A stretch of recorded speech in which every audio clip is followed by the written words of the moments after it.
American Top 40. This is Casey on American Top 40 in Hollywood. Now, let's check out a little bit of rock and roll history.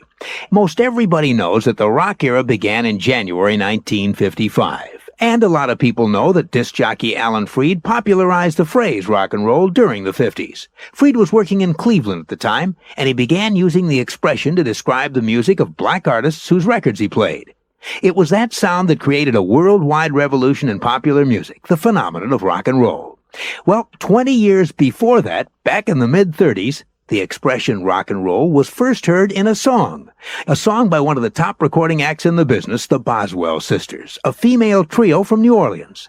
In a picture called Transatlantic Merry-Go-Round, which starred Jack Benny, the Boswell sisters, Martha, Vette, and Connie, introduced a song that introduced the expression rock and roll, a song written by Richard Whiting and Sidney Clare. Here's a piece of it from the 1934 movie Transatlantic Merry-Go-Round.